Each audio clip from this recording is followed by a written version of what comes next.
بسم الله الرحمن الرحیم.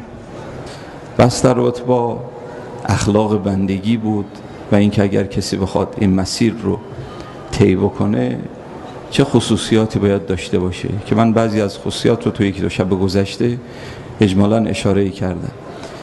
کسی که میخواد مسیر بندگی الهی رو طی بکنه و در قرب خداوند متعال رشد بکنه، دو اتفاق باید در درونش رخ بده، دو پله رو باید در باطن خودش طی بکنه.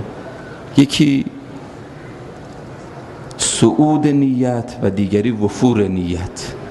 در نیت انسان این دو اتفاق باید رخ بده، صعود نیت و وفور نیت، که حالا عرض میکنم یعنی چی. این دو تا تعبیر هم از دعای امام سجاد علیه السلام در صحیفه سجادی دعای 20، دعای مکارم الاخلاق، که بسیار دعای ارزشمندی هستش و در مفاتیح هم وارد شده. این دو تعبیر رو از دعای امام سجاد من استفاده کردم. ببینید، اول این دعا رو من عرض بکنم، یه جملش رو تبرکن. امام سجاد علیه السلام در بین خواسته های خودش یه جملش این هست: وانتهی بنیتی الی احسن النیات. خدایا نیت من رو رشد بده تا اون بالاترین نیت. وانتهی بنیتی الی احسن النیات، بهترین نیات رو به من بده. این یک رشد که صعود نیت پله پله بره بالا، صعود پیدا کنه، رشد کیفی پیدا بکنه تا به اون برترین درجهش برسه. نیت رشد پیدا کنه یعنی باطن انسان رشد پیدا کنه. انسان ظاهر دو نفر که با هم دیگه نماز بخونن، نماز امیرالمومنین با ظاهرش با ظاهر ما شاید یکی باشه، اما باطنها هست که زمین تا آسمون فرق داره. این یک رشد که نیت انسان رشد کیفی پیدا کنه. یه جمله دیگه امام سجاد این هست: و وفر به لطفک نیتی. خدایا به لطف خودت نیت من رو وفور بده، وافر کن، کثرت بده. این رشد کمی نیته، این وفور نیته. حالا توضیحش رو عرض میکنم خدمتتون. ببینید، در رابطه با صعود نیت و رشد کیفی نیت، ما وقتی اعمالمون رو انجام میدیم و ارتباط با خدا یا اولیاء خدا برقرار میکنیم، انگیزه ها و نیت هامون مختلفه. پایین ترین درجه نیت این هستش که آدم با خدا رابطه برقرار میکنه برای اینکه دنیاش بهتر بشه، برای رسیدن به دنیای بهتر. نماز شب بخونه برای اینکه رزقش زیاد بشه، چون در روایات داره که اگر کسی نماز شب بخونه رزقش زیاد میشه، برای اینکه چهرهش نورانی بشه. غسل جمعه میکنه مثلا به این امید چون گفتن بدن تو قبر نمیپوسه. صله رحم میکنه برای اینکه عمرش زیاد میشه. ببینید، یه فواید دنیوی مترتب میشه بر این عباداتش. عیبی نداره ها، چون در روایات گفتن این کارو بکنید تا به این نتیجه برسید. زیارت امام رضا علیه السلام میره، یه مشکل مادی داره بیاد حل بشه. ای چه بسا، البته شما بزرگوارا اینجوری نیستید، شما چه تو خوشیتون چه ناخوشیتون در خونه امام رضا علیه السلام میاد. منتها چه بسا کسانی باشن که تا گیر نیفتن، یک مشکلی نداشته باشن، اصلا یاد امام رضا هم نمیافتن، در خونه حضرت نمیان. وقتی هم بخوان بیان مشهد با کوله‌باری از غم و غصه و حاجات، تازه حاجات یه عده دیگر رو هم نیابتاً ازشون با التماس دعا که بهشون میگن اونا هم بار میزنن، کلی غصه غم پر میاد در خونه امام رضا. سگرماها تو هم شروع میکنه حق گریه کردن، که خدا رحمت کنه آیه حاج اسماعیل دولابی رو تو تهران گفت امام رضا علیه السلام حق داره که گله کنه، چرا همیشه گریه هاتون رو پیش من میارید، خنده هاتون هم بیارید پیش من، تو خوشیام بیایید، چرا فقط گریه هاتون رو پیش من میارید؟ عیبی نداره، عرض کردم در خونه غریبه آدم نمیره، در خونه باب الله میره. اما این درجه پایینیه که آدم رابطه داشته باشه با خدا و اولیاء خدا برای رسیدن به دنیای بهتر، برای رسیدن به دنیای بهتر. گاهی موقع چله آدم میگیره، ختم میگیره، یه ریاضتی انجام میده. تو این تشرفاتی که بعضی خدمت امام زمان علیه السلام رسیدن شاید دیده باشید، طرف کلی زحمت کشیده رسیده خدمت امام زمان علیه السلام، بعد از کلی زحمت حالا که رسید، خب حالا چی میخوای؟ آقا گلوم درد میکنه. این همه زحمت کشیدی خدمت امام زمان رسید، گلوت فقط در، خب برو دکتر. این همه آدم زحمت میکشه فقط همینو میخواد. اون بزرگوارای کریمن، رد نمیکنن، همینا رو هم میدن، ولی این کمه که آدم اونا رو برای دنیا فقط بخواد. یکی از بزرگوارهایی که الان در قم هستش، سنی ازش گذشته، آدم بسیار بزرگوار، فاضل و با تقوایی است. ایشون میگفت من جوونیام مدرسه فیضیه قم حجره داشتم، وضعم از جهت روحی و معنوی به نظر خودم خیلی خوب بود، رابطم با حضرت ولیعصر علیه السلام، حس میکردم اون چی که بخوام به هم زود میدن. یه مرتبه وضع مالیم خیلی خراب بود، خیلی وضع مالیم خراب بود، طوری که مایحتاج اولیه زندگی رو نداشتم. میگه نشستم با خودم یه لیست رو کاغذ نوشتن احتیاجات خودم به امام زمان رو. آقا مثلا چند کیلو برنج بخوام، چه مقدار روغن، چند کیلو گوشت. شروع کردم اینا رو نوشتن، یه لیستی تهیه کردن. اون آخرش بودم دیدم در میزنن. رفتم در حجره رو باز کردم، دیدم یه کسی عبا رو سر کشیده، یه کیسه بزرگ تو دستشه، گذاشت جلو من، گفت این اون چیزایی که می‌خواستی، اما حضرت رو برای اینا نخواید، کمه. حضرت رو برای این چیزا نخواید، کم. میگه من دقت کردم کیه این که عبا رو سرش کشید، دقت کردم کیه، دیدم خدا رحمتش کنه حاج آقا فخر تهرانی که همین 7 سال پیش مرحوم شد. دیدم ایشونه که حواله داده بود از ظاهرا حضرت، ایشون بیاره به من بده و این نصیحت رو بکنه که اینا کمه، حضرت رو برای این چیزا نخواید. البته بازم عرض میکنم در روایات ما گفتن اب نداره برای همین چیزام بیاید. در روایت هستش که نمک تمامتون هم از ما بخواید، بند کفشتون هم از ما، کنایه از این که کوچیکای زندگیتون رو بیایید، بلکه به این واسطه ها تو دام خود پروردگار عالم آدم بیفته. گفت بهر نان شخصی سوی نانوا دوید، یک کسی رفته بود نون بگیره، بهر نان شخصی سوی نانوا دوید، داد جان چون حسن نانوا را بدید. عاشق خود نانوا شد، به بهانه نون رفته بود اما تو تور خود نانوا افتاد. داد جان چون حسن نانوا را بدید، رفت موسی کاتشی آرد به دست، آتشی او دید که از آتش برست. دنبال آتش رفت تو بیابان سرد و تاریک، اما نور نبوت گیرش اومد. به این بهانه ها بیای. خدا رحمت کنه امام راحل رو نقل می‌کردن قبل از 15 خرداد تو قم، درسای اخلاقی که میداد، گاهی موقع میگفت آقایون دونه میریزن تا کبوتر بگیرن، به بهانه‌های مختلف، محرم، فاطمیه، سفر، اعیاد، شهادت امام رضا علیه السلام، میکشونن ما رو، دونه میریزن تا کبوتر بگیرن، تا تو تورشون بیفتی. داد جان چون حسن نانوا را بدید، رفت موسی کاتشی آرد به دست، آتشی او دید که از آتش برست. اما عرض میکنم کم هستش که آدم رابطش با خدا و اولیاء خدا فقط برای این باشه. حد و اندازه بعضیا متاسفانه کمه، همتشون کمه. یک کسی خدمت پیغمبر رسید، این حدیث که دارم نقل میکنم از روضه کافی هستش، خیلی شیرینه. کسی از طائف خدمت پیغمبر اکرم در مدینه رسید، گفت آقا منو یادته؟ من همون کسی هستم که اون زمانی که شما غریب بودی، اون زمانی که کسی هنوز گرایش به شما نداشت، یه مرتبه اومدی طائف، مردم اونجا تحویلت نگرفتن، اما من بودم که شما رو ضیافت کردم، من بودم که از شما پذیرایی کردم. پیغمبر خیلی بهش احترام گذاشت، خیلی به این شخص احترام گذاشت. بعد فرمود که چی از ما میخوای؟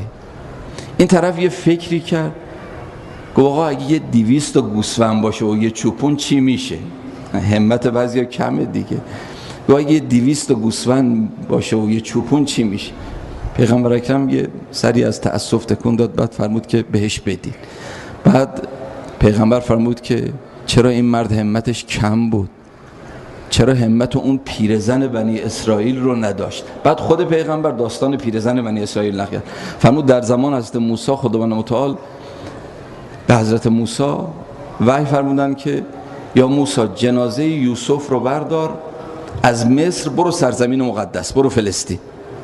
از مصر، حضرت موسی مصر بود، برو فلسطین. حضرت موسی علیه السلام عرض کرد که خدایا جنازه یوسف رو من نمیدونم کجا هست، کجا دفنه، من نمیدونم. به او خطاب شد که پیرزنی هست آدرسش فلانه، برو ازش بپرس. البته خود خدا میتونست مستقیم به حضرت موسی بگه که اون جنازه یوسف کجاست، ولی حکمتی داشت که حالا خودتون متوجه میشین. پیرزنی هست برو از او بپرس. حضرت موسی پیدا کرد این پیرزن رو، گفت تو میدونی که پیکر یوسف کجا دفنه؟ گفت یا نبی الله میدونم، ولی گفتن شرط داره. گفت چه شرطی؟ گفتش که هر شرطی که من بگم خطاب به موسی رسید که یا موسی قبول کن، ما میخوایم بدیم، تو که نمیخوای بدی، هرچی گفت قبول کن.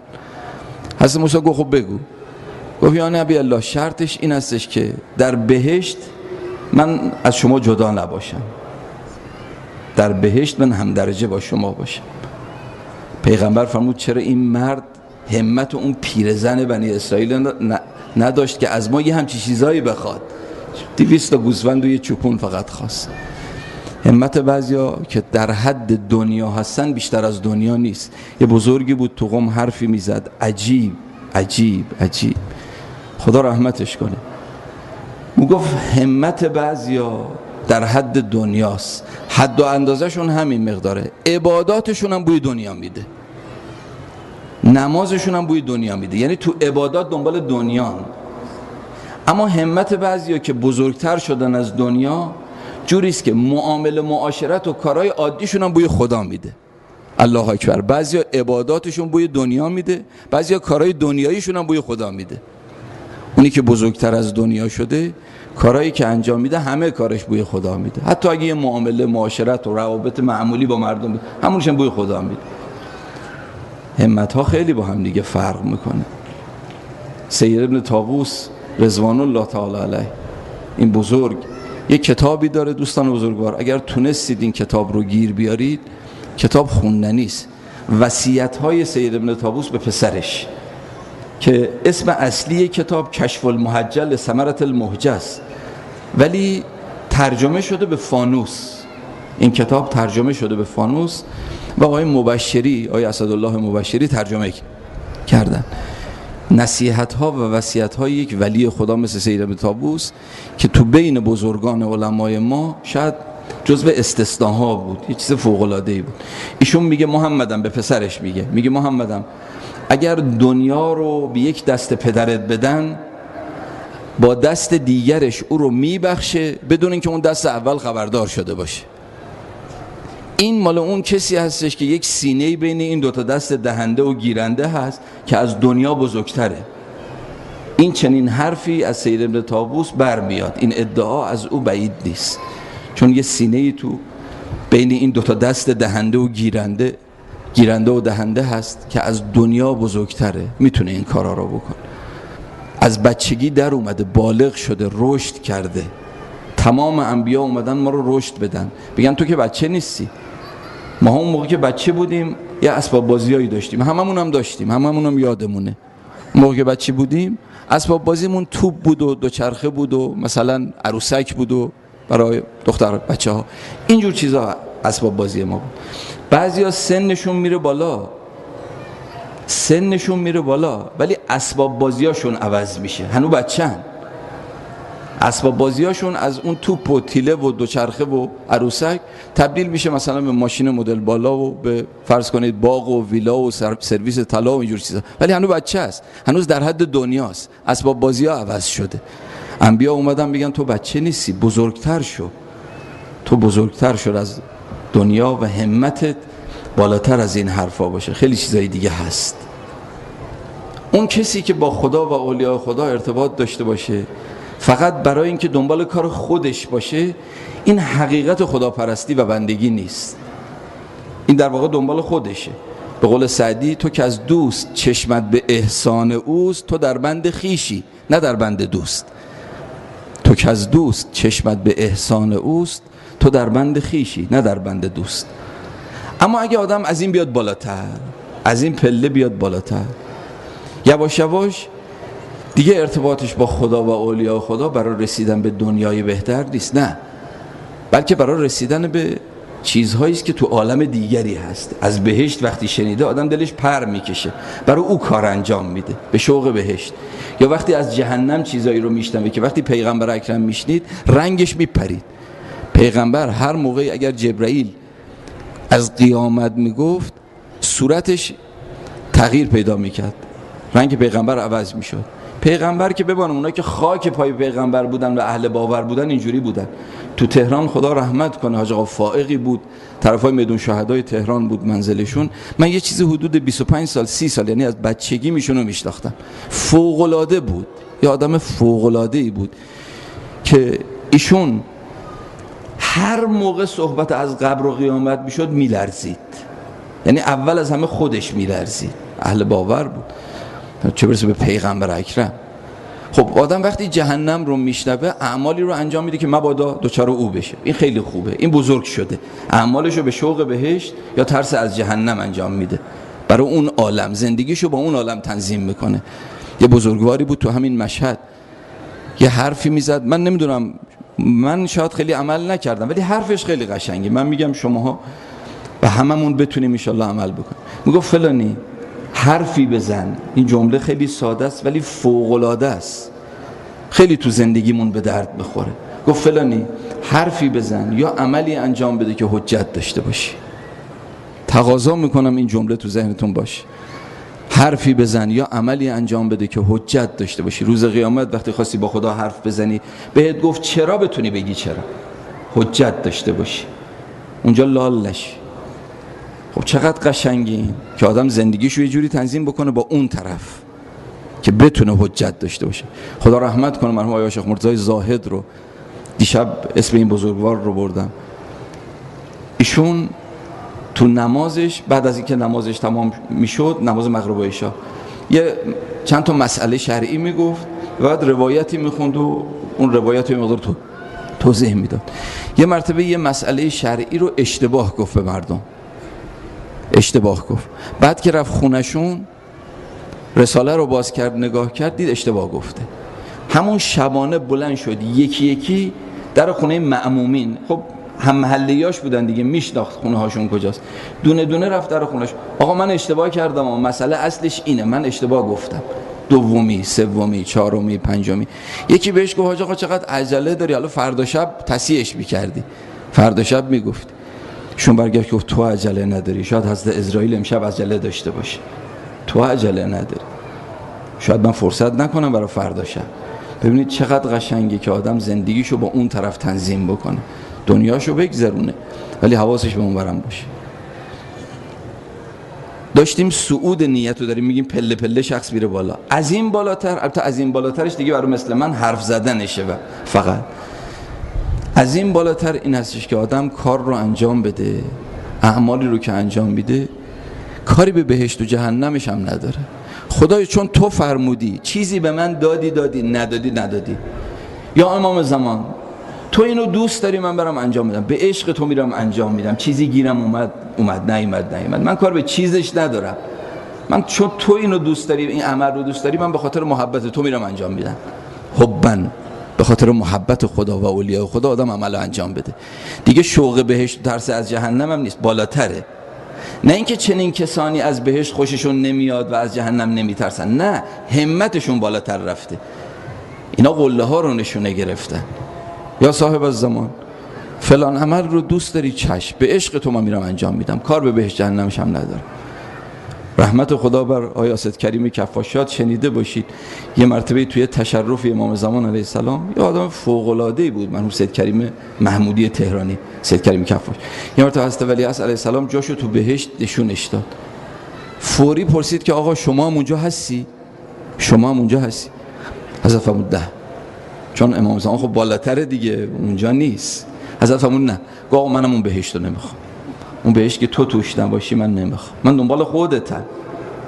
دنبال خودتم. اینا همتشون از بهشت بالاتر رفته، صاحب بهشت رو دارن دنبال میکن.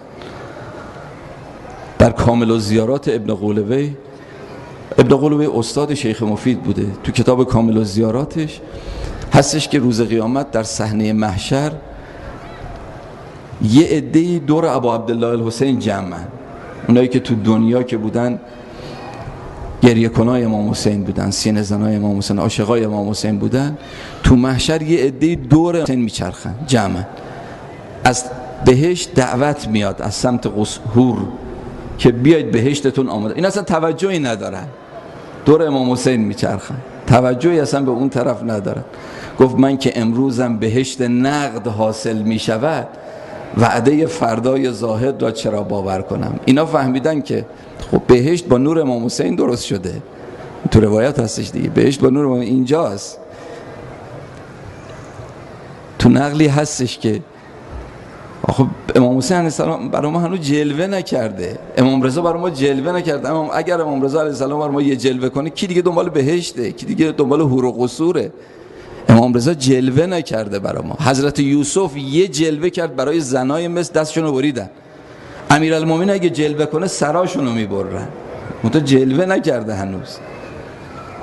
هر 700 سال یه بار برای بهشتیای اونایی که حالا تو بهشتن خوبان هستن، امام حسین یه جلوه میکنه، از اون جلوه مستن. اون وقت یه عده‌ای هستن تو بهشت که نیازی به 700 سال یه بار نیست، بینشون و بین امام حسین حجابی نیست. سعید ابن عبدالله حنفی رو دارید روز عاشورا تیر خورد جلو امام حسین، جلو امام حسین علیه السلام تیر خورد، افتاد، ابا عبدالله علیه السلام بالینش رسید، آخرین رمقهاش بود تو تنش، چشمشو باز کرد دید ابا عبدالله اومده بالا سرش، برگشت به امام حسین علیه السلام گفت اوفیت یا ابن رسول الله، من وفا کردم. وایساده بود جلوی حضرت، تیرا را 13 تا تیر سمی خورده بود، دیگه افتاد. وقتی امام حسین سرشو بلند کرد سوال کرد آقا من وفا کردم. امام حسین علیه السلام جمله‌ای فرمود خیلی قابل توجه، گاهی موقع بد معنا میشه این جمله. امام حسین فرمود نعم و انت امامی فی الجنه، بله تو بهشت. گاهی موقع اینو اینجوری معنا میکنن تو جلوتر میری بهشت، این غلطه، این معنای این جمله نیست. انت امامی فی الجنه معنیش نیست تو جلوتر از من میری بهشت. مگه معنا داره کسی جلوتر از امام حسین بره بهشت؟ عرض کردم بهشت با نور امام حسین خلق شده، این معنا داره کسی جلوتر از امام حسین بره بهشت؟ نه، انت امامی فی الجنه، تو بهشت جلوی منی، یعنی بین من و تو حجاب نیست، یعنی نیاز نیست 700 سال یه بار من یه جلوه برات بکنم. این همون است که تو زیارت عاشورا بهش میگید مقام محمود، و ان یبلغنی المقام المحمود لکم. اون مقام محمود یعنی بین تو امام حسین روز قیامت، بین تو و اهل بیت حجاب نباشه که 700 سال باید بگذره یه جلوه برات بکنه. امام حسین پیشته، امام رضا پیشت. این که میبینید پیغمبر اکرم حضرت زهرا رو میبویید، بعد میفرمود خوب دقت بکنید کلام پیغمبرتون ها، میبوسید حضرت زهرا رو میبویید، بعد میفرمود که بوی بهشت میشنوم. بهشت پیغمبر ها، نه بهشت من و شما. فاطمه زهرا رو میگه بوی بهشت پیغمبر. این همونی که خدا جزای خیر بده شاعر معاصر رو، گفت ای بهشت قرب احمد فاطمه، لیلة القدر محمد فاطمه، صلوات الله و سلامه علیه. ای خدا مشتاق یاربت، ای سلام انبیا بر زینبت. آن که خاک مقدمش جان همه فدای خاک پاش میشن، آن که خاک مقدمش جان همه، گفت جان من فدای فاطمه، فداها ابوها، پدرش فداش. از نبی تا حضرت مهدی همه، ذکرشان یا فاطمه یا فاطمه. میبویید و میبوسید، میگو بوی بهشت میاد. این دیگه خیلی مرتبه بالایی هستش که همت آدم انقدر بره بالا که کار به بهشت جهنمش هم نداشته باشه. این صعود نیته که پله پله از اون مرتبه پایین که آدم با خدا رابطه برقرار کنه برای رسیدن به دنیای بهتر، بعد برای بهشت و جهنم، بعد حبن فقط برای خدا و اولیاء خدا. اما عرض کردم نیت 2 تا رشد باید داشته باشه، یه رشد کیفی صعود، یه رشد کمی وفور نیت. این یعنی چی؟ وفور تقاضا میکنم اینو دقت بکنید، یه رندی توش هستش که اگه کسی بخواد چیزی گیرش بیاد خیلی چیزا میتونه راحت گیر بیاره. عرض میکنم خدمتتون وفور نیت و وفر بلطفک نیتی که امام سجاد به خداوند متعال عرض کرد، خدای نیت من رو کثیر کن، وافر کن. این یعنی چی؟ رشد کمی. ببینید وفور نیت 2 تا معنا داره. یه معنای سادهش این هستش که شما فقط تو نماز و روزه و تو این اعمال عبادت‌های خاص نیت نداشته باش، تو همه کارات بتونی نیت داشته باشی، تو خوابت، تو خوراکت، تو معاملات، تو معاشرتت، تو همه کارات نیت داشته باشی. این معنای ساده وفور نیت. و همین هم هست، اونی که بنده است تو هر کارش باید نیت داشته باشه. این همونی است که گفت خوشا آنان که دائم در نمازن. اونی که گفت خوشا آنان که دائم در نمازن، نه که سجادهشون همش دل راست میشه، نه، همه کارشون عبادته. این همونه. مرحوم کاشف الغطا ازشون، این فقیه بزرگ اهل بیت، از ایشون نقل تو زندگی نامش، قسم خورده بود که 40 سال من کار مباح انجام ندادم. 40 سال من کار مباح، یعنی همه کارا مستحب بوده یا واجب. یعنی چی حاج آقا؟ یعنی مثلا نمیخوابید، کارهای مباح مثل خوابیدن، خوردن، اینا رو انجام نمیداد. چرا؟ ولی تمام رو با نیت انجام میداد، همه شده بود عبادت. این یه معنای وفور نیته تو همه کارا. اما یه معنای دیگری داره، اون فوق العاده است، وفور نیت. و اون این که ببینید ما تو بیرون، تو عالم خارج، اگه بخوایم یه کاری انجام بدیم محدود هستیم به زمان و مکان. شما محدودی به این مکان، دیگه یه جای دیگه نمیتونی باشی. الان تو بیرون اینجا نشستی، دیگه یه جای دیگه نمیتونی باشی. محدودی به این زمان، در این زمان، در این ساعت هستی. یه ساعت قبل رفت، 10 ساعت قبل، 10 روز قبل، 10 سال قبل، 10 قرن قبل، دیگه ازش جدا شدی. آیندهم که هنوز نیومده، محدودی به این زمان. مثلا شما اگه الان بخوای با امام حسین علیه السلام باشی نمیتونی، در خارج تو کربلا باشی کمک بدی به امام حسین علیه السلام نمیتونی، چون از جهت زمانی، زمان بین شما و امام حسین فاصله انداخته، محدودی به این زمان. از جهت مکانی هم به فرض اگر روز عاشورا میبودی تو کربلا، اگه جناح چپ میبودی دیگه نمیتونی جناح راست باشی. اگه جلوی امام حسین وایساده بودی برای تیر گرفتن، دیگه نمیتونستی بری برای امام حسین آب بیاری. یه مکان وقتی بودی محدودی به همین مکان. درسته؟ ما این محدودیت رو در خارج داریم از جهت زمانی و مکانی. اما تو نیت و تو باطن هیچ محدودیتی نیست، نه محدودیت زمانی نه مکانی. یعنی الان شما تو نیت خودت میتونی نیت کنی یا امیرالمومنین، یا رسول الله، ای کاش من با شما تو احد بودم، تو احزاب بودم، تو بدر بودم، یا امیرالمومنین تو صفین بودم، تو جمل بودم، یا ابا عبدالله تو کربلا بودم. تو کربلا هم بودم، هم جناح راست بودم، هم جناح چپ بودم، هم جلوی شما تیر رو میگرفتم، هم میرفتم آب برای بچه‌هات میآوردم. با نیت آدم میتونه این کارو بکنه و تو تمام ثواب‌ها شما شریک میشید. حاج آقا اینا که خیال پردازیه، اینا که تخیلاته، اینا که مجازگوییه. مبادا کسی این گمان رو بکنه. اگر کسی این گمان رو بکنه، الان خدمتتون عرض خواهم کرد، با ادله‌ای که از اهل بیت رسیده منافات داره. مبادا کسی این گمان رو بکنه. تو تمام عبادت‌ها آدم میتونه با قدم نیت شریک بشه. بذارید من چند تا دلیلش رو عرض بکنم، بحثمو جمع بکنم. تو روایات ما مگر نخوندیم که هر موقع به یاد کربلا افتادید تو دلتون آرزو بکنید یا لیتنی کنت معک، امام حسین ای کاش من با تو بودم. من از شما میپرسم یعنی چی؟ یعنی خیال پردازی رو به ما یاد دادن؟ یا اینکه نه، این آرزو رو بکنید تا ثواب ببرید، تا رشد بکنید. این نیتتون میتونه تو طول تاریخ وفور پیدا کنه، بره عبادت انجام بدید، میتونید. خیال پردازی چیه؟ امیرالمومنین تو نهج البلاغه است، از جنگ جمل برمیگشت. یک کسی به امیرالمومنین علیه السلام از اصحاب حضرت بود، گفت آقا یک کاش برادرم من با شما بود، تو این جنگ به فوز سربازی شما میرسید، ثواب گیرش میومد. امیرالمومنین علیه السلام فرمود که احوا اخی کم معنا، دل برادرت با ما بود، تو دلش این بود که با ما باشه، تو نیتش با ما باشه، کمک ما باشه. اون طرف گفت آقا بله. امیرالمومنین علیه السلام فرمود که او هم با ماست. لقد شهدنا اقوام فی اصلاب الرجال و ارحام النساء، اونایی که قرنها بعد میان دلشون با من علی، اونام با منن، تو این ثواب شریکن، جزو اصحاب منن. همتون شنیدید جابر ابن عبدالله انصاری، 40 امام حسین، اولین 40 امام حسین، رفت سر قبر مطهر ابو عبدالله با عطیه کوفی، 2 نفری رفتن سر قبر. جابر، خب میدونید جابر از محبین اهل بیت، این پیرمرد 7 نفر از 14 معصوم رو درک کرده، تا زمان امام باقر زنده بود. افتاد رو قبر امام حسین، شروع کرد گریه کردن، اشک ریختن. و عطیه هم که از مفسرین قرآن بود کنارش بود. بعد جابر گفتش که وقتی که این گریه هاش تمام شد، گفتش که ما هم شریکیم در ثواب اصحاب امام حسین و شهدای کربلا، ما هم شریک. عطیه که کنارش بود، ما چجوری شریکیم؟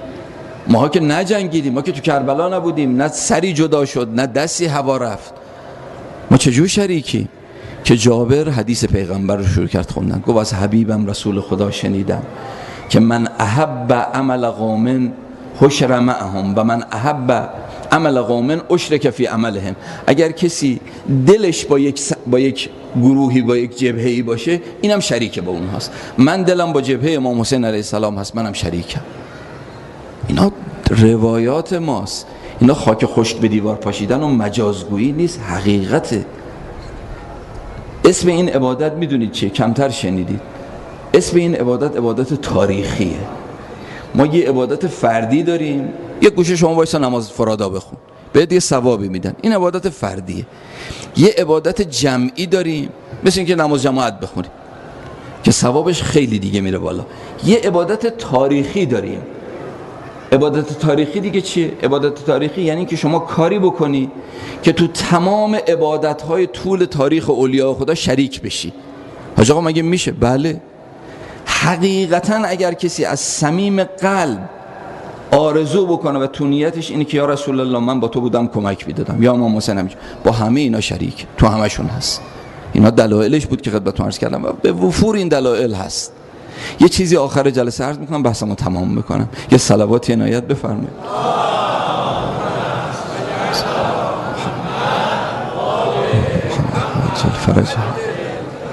مرحوم علامه مجلسی تو جلد 53 بهار یه قضیه نقل کرده، خیلی قضیه شیرین نیست. من قبل از اینکه تو بهار ببینم از آیت الله آقای وحید تو درس بود، آقای وحید خراسانی بود که ایشون اینو نقل کردن، بعد من به بهار رجوع کردم دیدم تو اونجاست، تو بهارالانوار. شخصی است به نام محی الدین اربلی، میگه من با پدرم در یک قهوه خانه نشسته بودیم، چای می‌خواستیم بخوریم، یه نفر دیگه هم رو تخت اون طرف نشسته بود، یه کسی که یه دستاری رو سرش بسته بود نشسته بود، چرت میزد. تو حین چرت زدن اون دستار از سرش افتاد، اون امامه از سرش افتاد. میگه من و پدرم دیدیم که یک زخمی، جای یک زخم عمیقی روی سرش جلوی بالای پیشانیش هست. پدرم پرسید که این زخم برای چیه؟ او گفت زخمی است که از جنگ صفین در رکاب امیرالمومنین بر من وارد شده، کمک علی بودم، بر من وارد شد.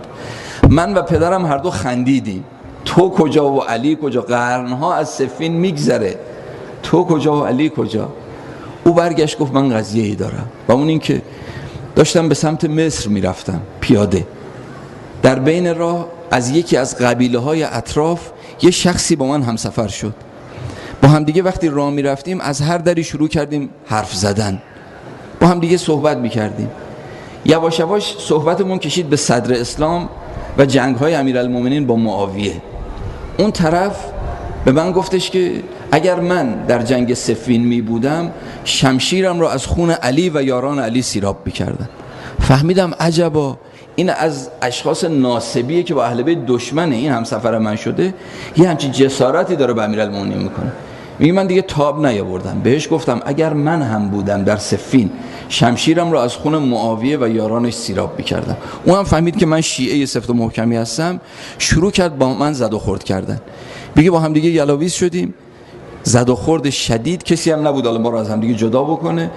میگه شمشیر یا خنجری داشتیم، ضرباتی بر هم دیگه وارد کردیم، من هم ضربه‌ای زدم به او، اونم ضرباتی بر من زد، به خصوص یه ضربه رو سر من زد که من دیگه چیزی متوجه نشدم، بیهوش شدم. چه مدت گذشت نمیدونم، فقط چشمم رو باز کردم دیدم سرم تو دامن شخصی است مهربان بالا سر من نشسته که قربان او و همه عالم فدای او. میگه دیدم نشسته بالا سر من، اولین جمله‌ای که بعد از چشم باز کردن من به من گفت این بود: نصرتنا نصرتک ولینصرن الله من ینصره. تو ما رو یاری دادی، ما هم تو رو یاری دادیم. نصرتنا نصرتک ولینصرن الله من ینصره. خدا ناصر اون کسی است که او رو کمک بده. که این جمله خودش فوق العاده است. میگه اون دشمنت، نگاه کردم دیدم اون شخص ناسبی اون طرف افتاده کشتش. فرمود اون دشمنت. بعد شروع کرد با دست مبارکش به زخم‌هایی که بر من وارد شده بود دست کشیدن. شروع کرد هر زخمی که دست او از روش رد می‌شد التیام پیدا می‌کرد. فقط زخم سرم موند، کاری ترین زخمی که بر من وارد شده بود. دست کشید رو سرم، زخم جوش خورد. گفت جای ایشون فرمود، حضرت فرمود جای این زخم رو سرت هست. بعدها اگر کسی ازت پرسید که این زخم جای چیه، بگو زخمی است که از جنگ صفین در رکاب مولام امیرالمومنین بر من وارد شده. چون تو علاقه داشتی با علی باشی، تو رو هم راحت دادن. چون تو میخواستی با جدم امیرالمومنین باشی و کمکش بدی، تو رو هم راحت دادن. لذا من که گفتم این زخم از اون جنگ هستش، بیراه نگفتم. امام زمان به من اجازه این رو داد که بگم. بعضیا گدایی مثل که بلد نیستن. گدایی یعنی این آدم تو این عمر کوتاهش با این عبادت‌های فکستانیش، اگه البته ناامید نیستیم، اما با این عبادت‌های کج و کله آدم خیلی نمیتونه بالا بره. اما وقتی این چیزا رو یاد بگیره، اون وقت میبینی که خیلی کارا میتونه بکنه. و اهل بیت اینا رو به ما یاد دادن و شماها همتون اهلش. تو دلتون آرزوی بودن با امام حسین، آرزوی بودن با اهل بیت هستش. خدایا این جمعی که اینجا نشستن، این جمع محبین اهل بیت هستن، زائرای امام رضا هستن یا مجاورین امام رضا، کسانی هستن که هممون اینجوریم، خودمونو چسبونیم به اهل بیت، دست به دامنش هستیم. خدای جمع حاضر یا صاحب الزمان، زبانم لال بخوام برای شما معرفی کنم این جمع رو، شما هممونو میشناسی. اما من اینو عرض میکنم برای اینکه یه مقداری بخوایم خودمونو تو دلتون جا بکنیم. جمع حاضری که اینجا نشستن گریه کنای جدتون ابا عبدالله الحسین. جمعی که اینجا نشستن یک محرم تو خونه هاشون نبودن. جمعی که اینجا نشستن از بچگیشون روز عاشورایی نگذشت که روزه نشنون. اصلا روز عاشورا مگه میشه من و شما روزه نشنویم؟ مثل ماهی بیرون از آب میمیریم، مثل ماهی بیرون از آب میمیریم. یا صاحب الزمان، تو رو قسمت میدیم به اشکهایی که خالصین از عباد خدا میریزن برای جدد ابا عبدالله و این جمع حاضر، ماها رو به سربازی خودت بپذیر. خدای تو رو قسمت میدیم به حق مولامون امام زمان فرجش رو تعجیل بفرما. به محمد و آل محمد حاجات شرعی این جمع و همه محبین و شیعیان امیرالمومنین برآورده به خیر بگردان. به محمد و آل محمد، به این امام رؤوف، امام راحل عظیم الشأنمون، شهدامون، ذوی الحقوق این جمع، پدر و مادر به خصوص، همشون با اهل بیت محشور بفرما. به محمد و آل محمد مرزای اسلام، منظورین، شفای عاجل کرم بفرما. رهبر بزرگوارمون خادمین دین بر توفیقات و طول عمرشون بیفزای. عاقبت هممون ختم به سعادت و خیر بگردان.